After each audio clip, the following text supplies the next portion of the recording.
so much for joining us for another edition of the Bloody Legends with Jai, that Aussie metal guy, and Jim Taylor, brought to you by crank.com. Make sure you're a bloody legend and hit that like and subscribe. There we go. G'day. Hey, how you all going? It's Jai, that Aussie metal guy, and Jim Taylor here of the Bloody Legends podcast. And tonight, wherever you are in the world, it's a great pleasure that we have Mr. Sean Perry from the Four Horsemen, who are tearing it up all over the bloody place from Harrisburg to Worcester. Sean, cheers for joining me, my friend. Thanks for having me, man. It's good to be here. Absolutely. Pleasure. Yeah, dude, we get to talk about Metallica, obviously one of Jim's favorite subjects as well. And your cover band, dude, these guys are absolutely tearing it up all over the place. I actually went over and watched some of your performances. Your voice is just spot on, dude. Everything. And I'm going to cheers that. I'm ready for that. Yes. First off, my friend, tell us a little bit about how you originally started music. Tell me how you first picked up guitar, and kind of. Let's go back to the roots of it all. Oh shit! All right. Well, the roots of either whatever you want to call us, maybe my curse, is my father was a drummer and a singer, and I got to watch him in his band a couple of times, and it mesmerized me. And I thought nobody in the world was better than my dad when it comes to drums, and I got all mesmerized about that. And I just really wanted to follow in his footsteps. And I had an older brother, and he wanted to teach my older brother how to play drums, and it just infuriated me. And so I was on a quest to be the musician of the house, so, I mean, it was, the big thing for me was my father, and then he gave me a cassette tape of the Scorpions. Someone had given him. Now, my dad was like a Rolling Stones guy, right? So somebody gave my dad a Love at First Sting, Scorpions cassette tape, and my dad was like, "Oh my God, I don't know what this stuff is." So he gave it to me, and that just set me on a course. Because when I heard, Big City Nights, Rocky Like a Hurricane, I was like, "Holy shit, this is awesome." Oh yeah. So I got into the harder side of rock immediately. I was not a pop rock type of person. Radio rock didn't interest me at all. My brother's friends were all older, and they had Iron Maiden and Metallica and Van Halen and all these new, emerging bands that were just incredible. So I really started latching on to the guitar riffs and the singers of the bands. So if I didn't like the singer, I wouldn't like the band type of thing was going on. I was very picky. I'm still very picky.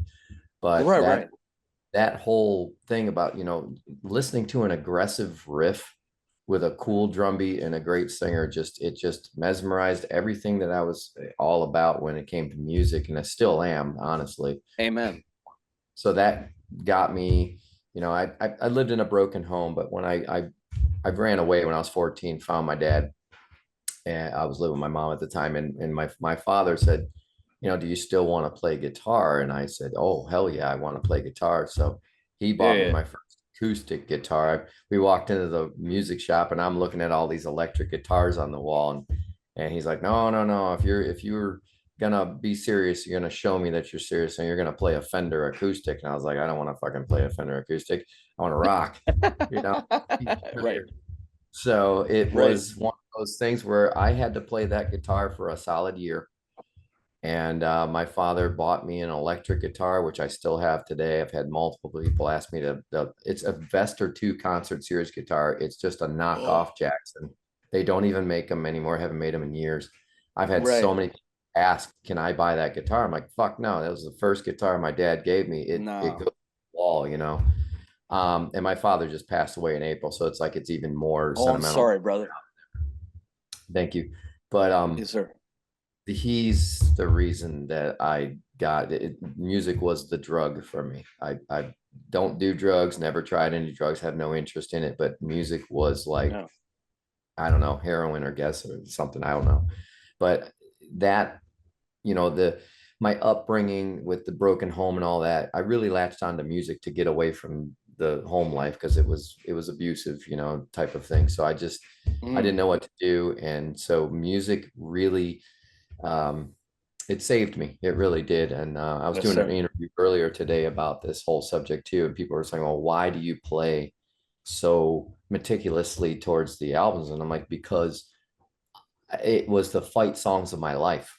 This music saved my mental state from collapse, where I was, when I was young, I wanted to commit suicide, but music was there to, just keep fighting. I just, the lyrics empowered you, or they'd make you sad or happy or what, it's so emotional. Music is so emotional. So I really attribute Metallica and AC/DC to the reason why I'm still breathing today. So when I do this stuff, Yes. it's not just to make beer money. It's not just to slop through a song. It's I want to respect the music. I want people to feel the way I felt when I first heard that stuff. And if you don't play 1000%. it, if you don't play it correctly, if you don't play it with the same aggression, if you don't downpick everything, like if you go back and forth on Master of Puppets, it sounds so soft and just loses Correct. all the aggressiveness to it. So, a lot of people will say, well, how do you do that, Mike? Because one, I have to, because I'm so picky. But two, Right. if you're gonna do it, you need to do it right. You need to do it correctly. And if you hear something and you're not playing it the way you hear it, then you need to fix that, because people's time is worth something to me.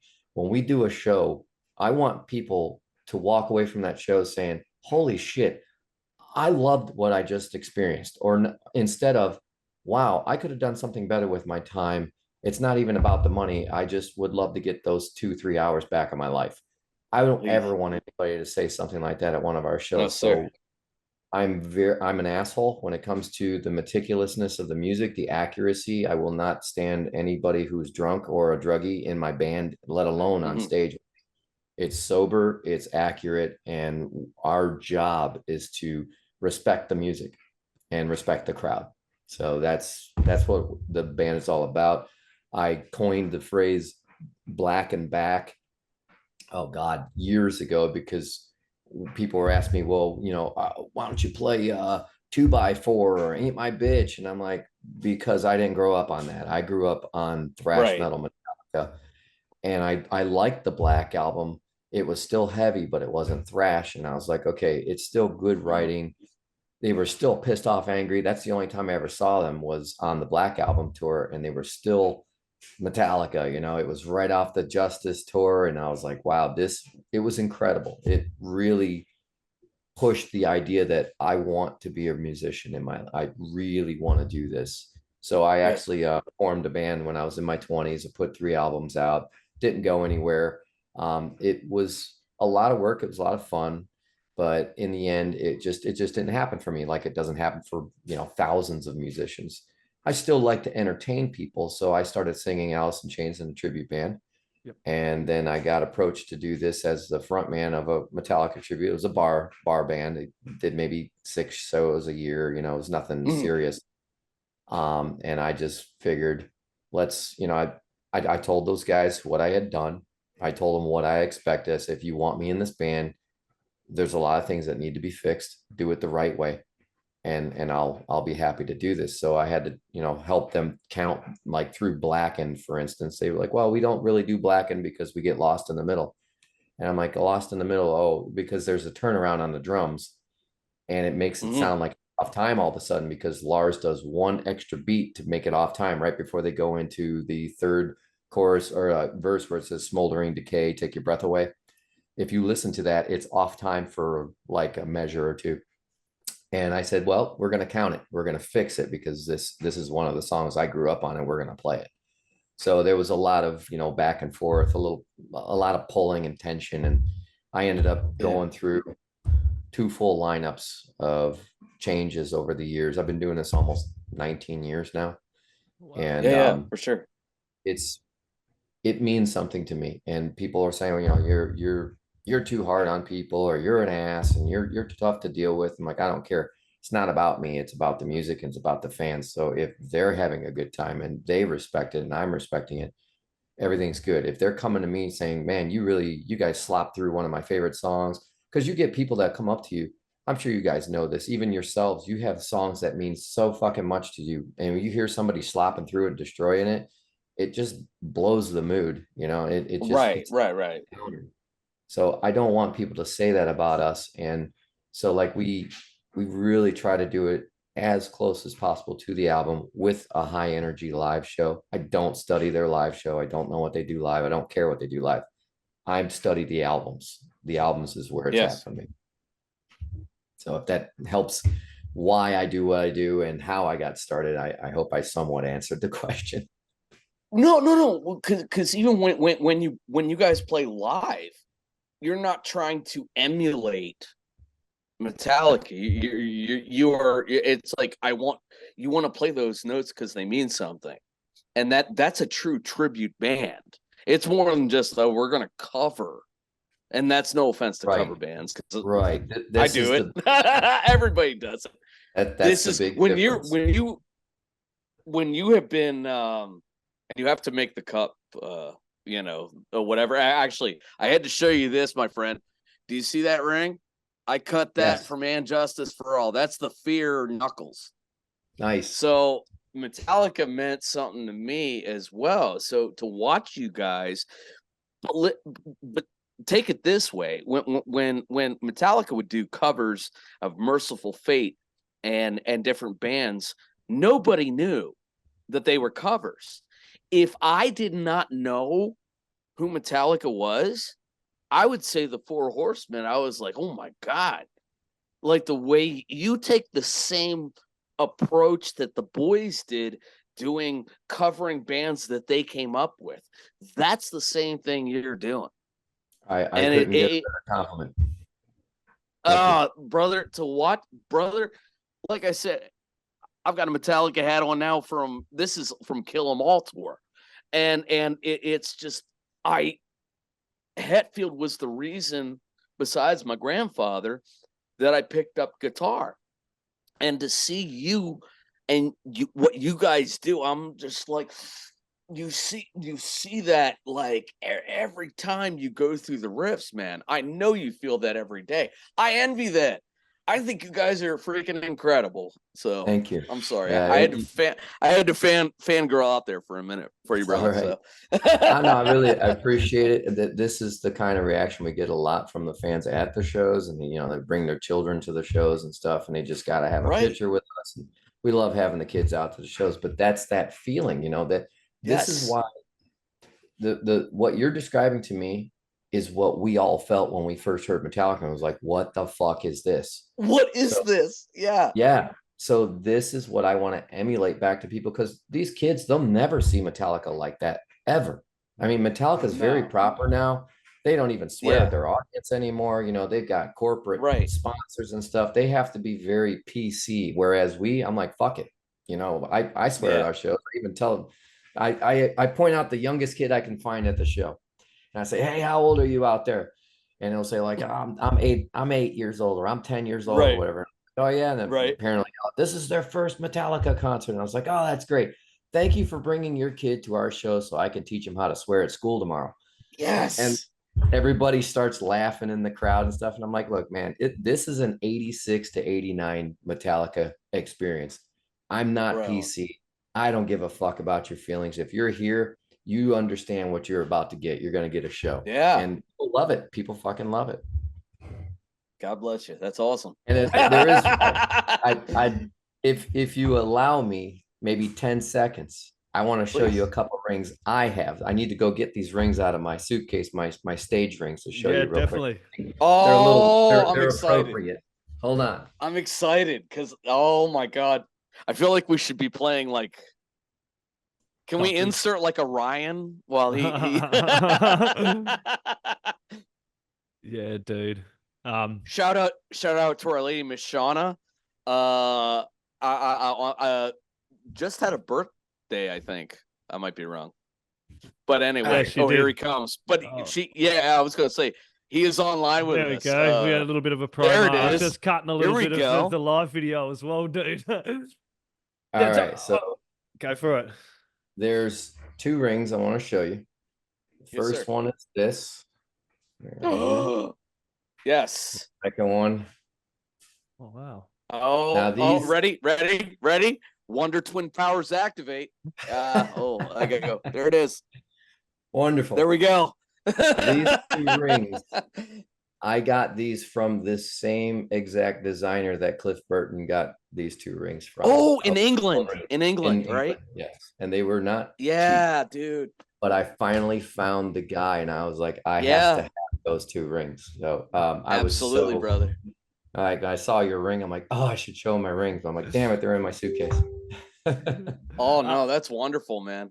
And the one thing I've noticed with your band, you did mention a lot with respect towards the band. When you Indeed. guys play, like Metallica was huge for me as well. It was the first band I went to see, which I'll talk about as well. But you can hear when you play that you have this respect for the band, and the sound is absolutely unreal. I was listening to your music and then jumping back into Metallica, and it was just absolutely seamless for me. Listening to you kind of reinvigorated this passion that I had for those earlier albums that I actually hadn't had a chance to listen to in so fucking long as well. It must be kind of fun to kind of display that respect and that influence those bands had on you, because I was the same as a teenager. I locked myself in a room and it was basically Metallica, Sepultura, Fear Factory, and those tracks kind of like with just down to my youth. Yeah. It was music in a dark room for me, and I was the same. I had these thoughts going in my head as a young teenage boy coming into manhood, dealing with everything as well, coming from a broken home and a drug home and everything as well, and learning to deal with that. And then the bands like Metallica were kind of like my psychologist, was my therapy, because I wasn't able to reach out and talk to people. So hearing like how I was feeling in these songs as my youth was absolutely massive to me. I'm so glad to hear that. And you know, my story is not unique. You just told my story. Your story was nearly identical. You know, the broken home, the drugs. My mom was an alcoholic and a drug addict. My dad exactly the same. He came out of Vietnam hooked on drugs, and you know, it was just hard as a kid because I didn't know why, but it was like my parents don't love each other. They hate each other. You know, I had to stay with my mom. She didn't really want us around. And my dad was off playing in his bands and stuff. And it's like, I just felt alone. You know, I felt like nobody wanted me. So music was like my savior in a sense. So yeah, and you put those albums on and you just feel like I'm a part of something. You know what I mean? You really did. You really do feel a part of something, and that's why it's so powerful, man. I feel for you just like so many other people have told me growing up in the 80s. Dude, we didn't have a therapist. We didn't have social services and all this bullshit. You just learned how to deal with it. So, you know, music for us was therapeutic, and it still is for me. When I get on stage, I am my happiest version of myself when I'm on stage, giving to other people that joy and love that, you know, we really didn't get as kids, you know. It's kind of amazing, right? Like it is. You feel like I should probably be a more selfish person, but instead people are like, oh, but you live a rock star life. I'm like, no, I live in a van. I travel all over the United States. We drive everywhere we go. I've never flown to a gig in my life, and they're going on 2 decades of doing this 10 to 12, 14-hour drives sometimes. And people are like, oh, it must be great. I'm like, if you can stand getting in traffic and dealing with the sun beating on you, and then we have no crew. So we load all of our shit in, we set it all up, we play the show, we break it down, we go talk to fans. I sell the merch at the booth myself. I'm like, we do everything ourselves. So believe me, it's a labor of love. It's not rock star, nothing. Well, you gotta, what I do. You got to treat it as like a profession, actual job. You hit the nail on the head. If you actually want to do something or go somewhere in this industry, you're really, really gone are the days where you could fucking Rolling Stones or whatever and come out coked out and pissed off their fucking head and play a gig. These days, you have to respect the art. You have to respect the industry, because like you're out there representing not only yourself, but you're representing the band. You take one bad night out there and someone catches it on the internet, and then you've just been a total asshole. We've seen it time and time again. That's the end of your fucking career. So if you want to actually make something of yourself, you have to treat it like a job. You have to go into work. You don't go into work drunk. You have to do the right thing on stage. You have to have your senses about you. You know what I mean? You have to be respectful to the music, the band that you're representing, the whole fucking scene in general. I really do And that's feel. just half of it. That's Yeah. only half of it, because the other half of it is find shows, Yep. negotiate Right. contracts, market the Right. shows, get on social media. I mean, I wear all the hats, and people are like, well, how come you're not playing in this state, or how come you're not playing in that city? And it's like, dude, I do it all myself. If people don't respond, what the fuck am I supposed to do? You know, Right. I today, for instance, I had 2 interviews to do today, one at 4:30 and this one now. And I've been looking for shows. I have to go on Google Maps and see how far away is this gig from that gig, and where's the hotels in between. And it's just, there's Right. so much work to be done. And I know the fans get frustrated, but it's hard when you wear 20 different hats. I barely even get to Yes. practice. So it's like, man, thank God we're playing 2, 3, 4 shows a week, because it would be tough to do all this and only do it once a month. Right. Because you'd have to like, because you're up that quickly, or I'm sorry, you're up that frequently. You're playing all these songs every night. That's a lot to rehearse. If Yes, you it is. weren't playing that, Yeah. like And it's like so- it's like, oh, we haven't had a show in 6 months, and we need to play Frayed Ends of Sanity tonight, and it's like, oh, good luck, Yeah. and that's a Dude, lot, intricate dude. parts. Yeah, the timings. I mean, Right. I get people wanting to jump up on stage with, "Oh, I'm a drummer and I can do that song." It's like, yeah, oh, I know right. Yeah, good luck. I get it. I'm like, you're a drummer, but you're not my drummer, and we don't No. gel, and I don't know you, and plus, no one paid to see you jump on stage. This isn't karaoke. No, oh my God, exactly. And it's So- like you take pride in every note you do. And Yeah, it's like, I definitely. want to make sure this breakdown's there. If we're going to extend this a little bit, like if we're doing Seek and Destroy, are we doing, 6 minutes, 38 seconds off the record? Or are we going to extend this like live shit, binge and purge? That's right. a lot to think about, and keep it, Yeah. like Keep that. tight, And, keeping it, oh, gelling dude. with everybody. It's And a you lot. guys do that. You guys are so good at that. Thank Oh, you. big fan. Yeah, well, Big fan, it's sir. a lot of work, and Yes. like I said, we take pride in it. We do not want to waste anyone's time. So when they come to the show, a lot of people are floored. I've had some very hardcore shit. Just last Friday, had some guy he brought this to me. It's a 1982 demo with Dave Mustaine and I think Ron McGovney on bass. Yeah. And James Hetfield's vocals are awful, and it's very roughly mixed. But I'm like, wow, this is one of the first shows that they did But as it a was band, pure emotion. Yeah, And it was awesome. probably It's bad. awesome. I bad listened to the bad whole as thing shit. today. But our fans, they're so loyal. They're so excited to see us. This guy brought this to me Friday when we played XL in Harrisburg, Pennsylvania, 1,000-cap room, and he come up and he's like, can I give you something? I'm like, yeah, sure. What do you got? And he showed me that, and I'm like, oh my God. He goes, Ron McGovney and Dave Mustaine. I'm like, oh shit. I'm like, are you sure? And he goes, yeah, I burned this for you, man. I want you to have it. I'm like, holy crap. So I was pretty excited about it. We get people bring us wristbands, they bring us cassettes, it's just all kinds of like stuff. You said, those albums were huge to a lot of people. I'm not taking anything away from the later Metallica at all. I love all of Metallica, but those earlier albums for us and our generation, those were the first ones that kind of come in. So to be able to see you guys perform this really respectful performance that ticks all the boxes and sounds fucking almost exactly like Metallica of old, dude. To be able to go to these performances and seeing you play tracks from Master of Puppets, Ride the Lightning, Kill 'Em All, and those albums, to be able to have people come along and to feel that feeling again through you guys as well must be really huge, and you can kind of see that too. It is. It's definitely. I'm honored. Okay, it's not. I don't let it go to my head. I tell people at the shows, we're not Metallica. Oh my God, I'm 5'10" and $150 soaking wet. James Hetfield could just walk past me, and he'd eclipse me twice.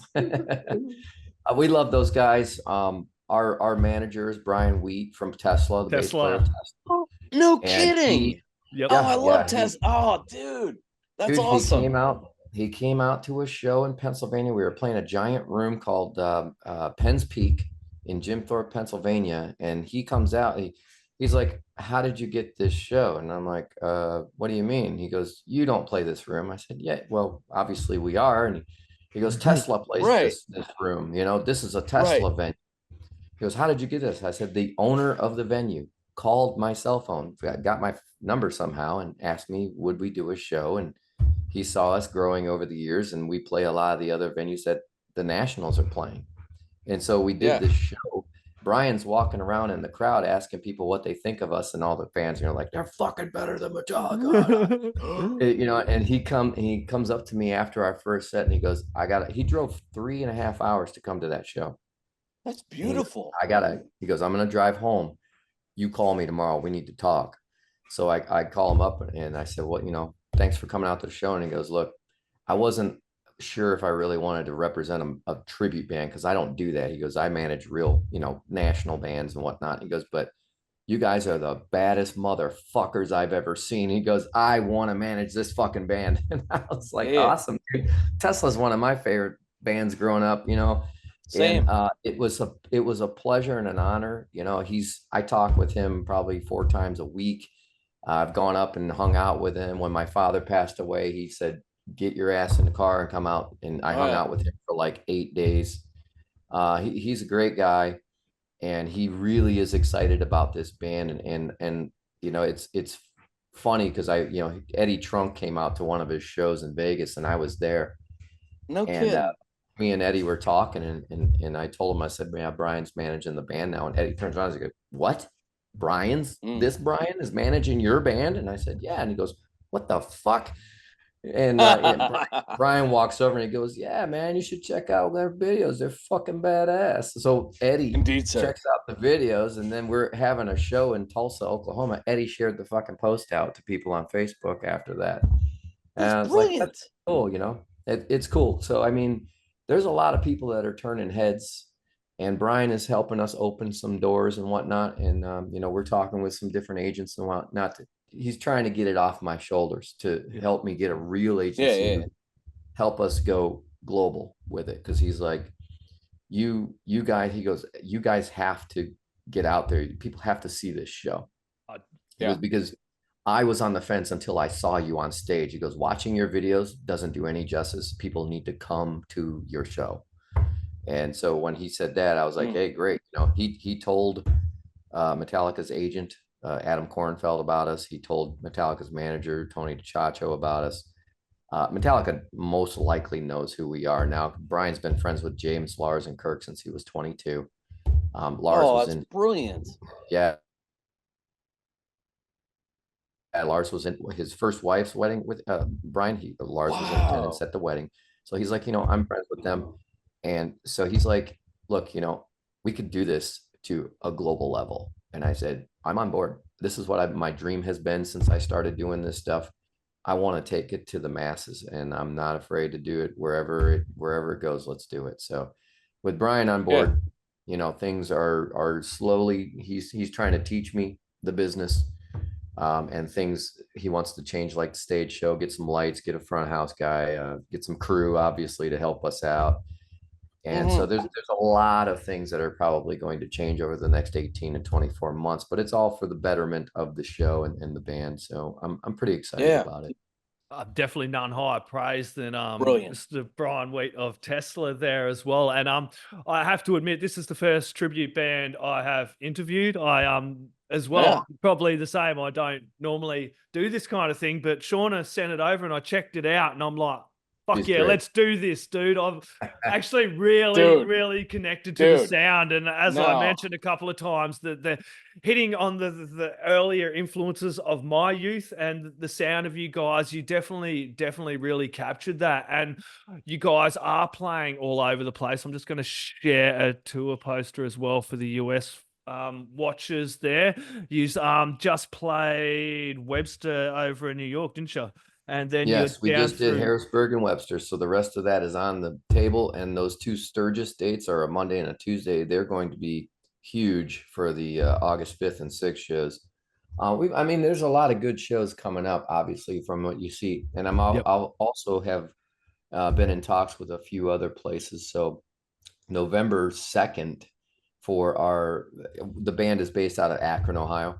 Yep. So for anybody who's actually, from Ohio, that's actually watching your podcast, November 2nd is confirmed. We will be at Goodyear Theater, which is a giant venue here in Akron as well. So people were asking me, when are you going to come back to Goodyear? And I'm like, it's probably going to be once a year. So November 2nd is that date. It's not on that chart you just showed, but I'm always looking. Brian even told me, he goes, until we find a proper agent, you just keep booking your ass off. And I said, I will do that, sir. And I like that you do what you do with the earlier albums as well, because as you said, it's not taking away anything from what Metallica's doing now. They're doing what they're doing now, and more respect and love to them. But what you guys, you can't take it away from them. But what you guys are doing are absolutely unreal. And I know in Australia, we've had some really big, great tribute bands come over here that have a great sound. And I put you guys up there with them for sure. You could be over here playing Australia, no fucking worries. I know you would be selling out shows over here as well. That's something that would be, I know for a fact the Aussie audiences would love it. We're huge thrash metalers here down under as well. So that would hit 2 bucket list things for me. One is I've always wanted to visit Australia just because I think it's a beautiful continent. And 2, my all-time favorite band before I discovered Metallica was fucking AC/DC. And when I knew that when I was a kid and I found out they were from Australia, I'm like, dude, I got to go there. I got to go there just because it's fucking AC land, man. That's AC/DC fucking land. Yeah, well, and Bon Scott, they got a big statue of him. I think it's over WA as well, man. He was, like, just that man for me, Bon was what a storyteller in his lyrics. What a storyteller. I mean, I had like 14 albums of AC/DC. I have more AC/DC albums than any other band. Any other band. First concert I ever went to was the Blow Up Your Video tour when Heatseeker came out on the radio. I was 13 years old, and that was your first concert. That was my first concert. It was at a place called Richfield Coliseum. I had beer spit on me. I had weed all over. It was incredible experience. I smelled like drugs and beer when I got home, and my mom ripped into me. She thought I was smoking dope and drinking beer. It was just a crazy atmosphere back then, No, my first concert was Metallica, dude. I went and seen Metallica 1998. It was Load. I'm pretty sure the Load tour, dude. So when you mentioned like being able to, recreate these performances for people that didn't get to kind of see that, it would tick all the boxes for me. And I love seeing them at the Load tour. That was like we all loaded into a little car and slept in the Adelaide Hills and the freezing and whipped up there, seen them, and it was the best fucking performance ever for me. Like seeing Metallica as the first concert was just it just kind of started me on the path that I am on today as well. Same with me, brother. It was AC/DC at 13, and my second concert was Metallica's Black Album tour when I was 16. So that was it. It was like I have to be a musician after that. You know? So I tried my ass off. I put 3 albums out, didn't go anywhere, but I still love to do it. And so I tell people all the time, because they're like, I know Joey Belladonna, Anthrax singer, right? Yep. I went out to dinner with him last year on his birthday, and we were talking, and he goes, don't you ever get the itch? Because if you know, Joey sings in Beyond Frontiers, a Journey band, which is kick-ass. It's a kick-ass Journey. Correct. And we were talking at dinner, and he goes, don't you ever get the itch to just write your own stuff again? And I said, well, I do write my own stuff, but I just write it for myself. I don't try to release it to the world or anything. And he goes, if I didn't have a gig, he goes, we should go back to your house and just write a song. I was like, do you understand? You're like one of my idols. And that would be a fucking bucket list thing to write a song with Joey Belladonna. And he looks at me and he goes, if we did it, it better fucking smoke. I was like, I love this fucking dude. He's so friendly, man. What a great guy. But yeah, that whole thing with being a musician, there's a lot of cool people in the scene, and there's a lot of support. There can be a lot of cutthroat bullshit, but when you get to that level and you've done the things that these guys have done, a lot of these people are really cool and they understand it. It's a long way to the top if you want to rock and roll. I think that's a song by a band. I was gonna say. Not very well known band. You know, they had a I couple hits. think they're from Australia. Yeah. As of the one Bad you're wearing, joke. Nick Cave and the Bad Seeds. I do. Yeah. I do. I have a Nick Cave. I do have a Nick Cave and the Bad Seed shirt on. Okay, I'm going to put you on the spot, Sean. What if you had to pick an album? What would be your favorite Metallica album, mate? I wasn't gonna, but I had to ask. You beat me to it. You beat me to it, brother. Well, the first song I ever heard was Sanitarium. Okay. And I love playing Damage Incorporated and Disposable Heroes live. Oh, because they're just insanely hard songs to play. I can hear you on Damage. Yeah. There's this. Yeah, you know. Same for me. That was the first Metallica album I actually listened to, dude, and I was fucking sold from that moment on. I'm gonna have to say, you know, and I know people might say it's cliche because everybody thinks that's their best album ever. I'm like, look, Cliff Burton, for one, it was a musical genius. Yes. He was the best. He was the most talented guy in the band, and James Kirk Lars will tell you straight up, they Cliff will tell you was the fucking man. They stole his ass from that band, and they knew they wanted his ass. They got Ron out of the band because they wanted Cliff in the band. So that all the layering that goes on in that album is just incredible. How they get all these things to work, theoretically work, and it's correct. Like, they were on a tear. And I can't even imagine what would And Justice for All sound like if Cliff was in the band writing all those songs with them. Oh yeah. Holy shit. Yeah. They want to turn the bass down. But no fucking way. No fucking way. Well, I was gonna say big up to Jason. Yep. Because I mean, with his work with Flotsam and Jetsam, I mean, he was like, you know, I think each of their bass players has been a different vibe. Yep. And absolutely. But they all deserve absolute credit, because you got Rob, who's funk and flamenco. You got bass. Jason.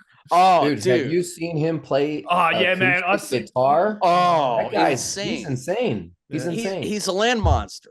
Yeah, and he's a land monster. His wife is in a band at the moment. I've interviewed Chloe. She's an unreal musician. Oh, she's in a band with what a wonderful child. There's one of their children's in the band as well. Yeah. And Mark, they have a band. Mark from New Zealand as well, who's Mark Darbeth as well. I know him pretty well. He's a top bloke. Talented, very, very talented. Jason, it's definitely.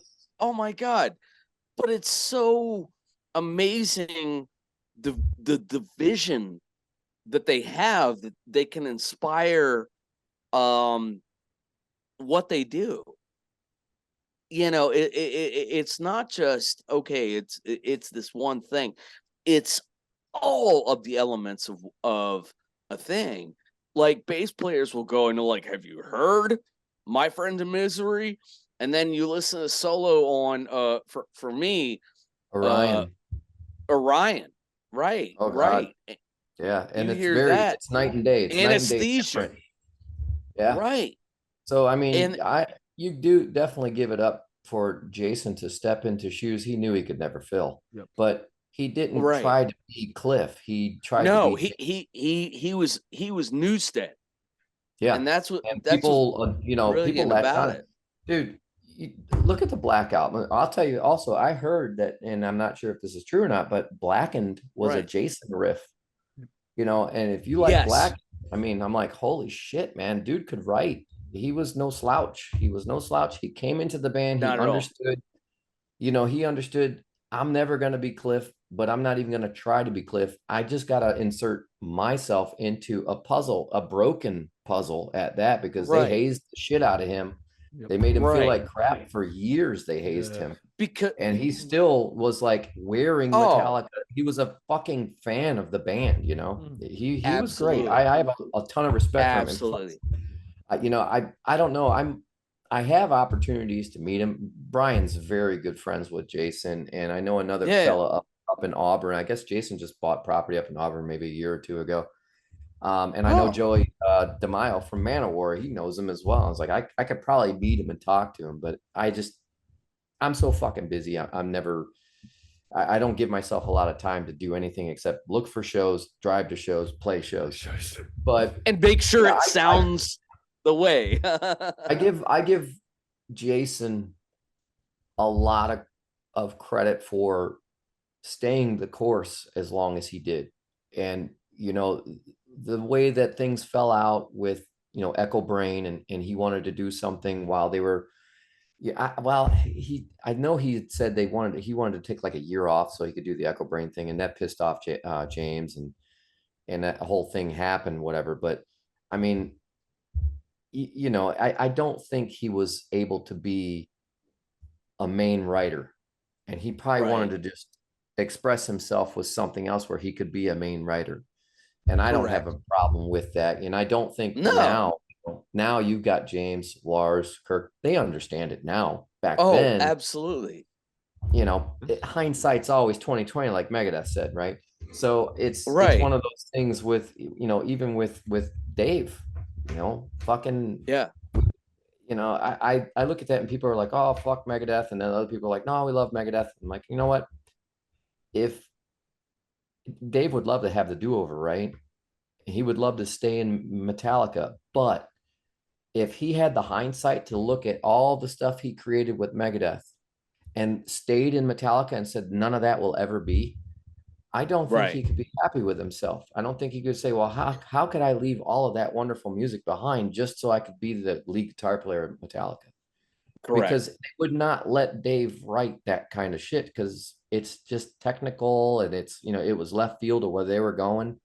I don't think it would have worked well. And I think that you ever watch those movies where people are able to go back in time, but whatever they do, it's always the same outcome. It doesn't matter how they try to change it. It's a Groundhog Day syndrome. Right. I think that's what would have happened with Dave is like, look, man, it doesn't matter if you wouldn't have punched James when he kicked your dog. It wouldn't have mattered if you were drunk that one night. I think one way or another, they were going to get you out of the band and probably get Kirk in the band. So I love Megadeth. I love Metallica. I don't have any of this, you know, love-hate thing going between same two way. bands. Indeed. I fronted a Megadeth tribute, a full-fledged Megadeth tribute, played 30 fucking songs, and I have a whole different world of respect for Dave as a vocalist and player, because the stuff he's playing, like, listen to Architecture of Aggression and try to sing and play that. There's nothing that lines up with the guitar and the vocals. And it took me weeks to learn how to play that. So my respect for Dave Mustaine as a writer is holy shit, man. That was another band that was huge for me in my youth too, man. So I'm glad everything happened for a reason, because I'd be fucking pissed if I didn't ever grow up listening to some Megadeth as well, dude. I think we're all in agreement there with what you just said. Without Megadeth, I mean, life would just be so fucking weird without all those cool ass songs. Exactly. Metallica, Megadeth, fucking play it loud, play it proud. Everybody get along. See the Four Horsemen, mate. These guys absolutely fucking rule. Hopefully world domination is on the cards. Sean, do you have any last words, shout outs, thank yous, or anything else you'd like to add in there, my friend? I mean, I appreciate you guys, both your time. I do tend to ramble a little bit, so I appreciate you listening. More than welcome, my friend. Only thing I would say is tell your listeners, go to www.fourhorses.me for the word, not the number, fourhorses.me. You can check the schedule, and man, I'd love to come over there. If we get over there, we're going to have a beer or two. I will be front row center, non-alcoholic beer for me, but I'll definitely be there, my friend. Thank you very much. It's been an absolute pleasure. Brother. Cheers, mate. Oi, you're tuned in to Jai That Aussie Metal Guy, so make sure to hit that like and subscribe button so you don't miss any of his sick content. And remember, stay brutal, you legend.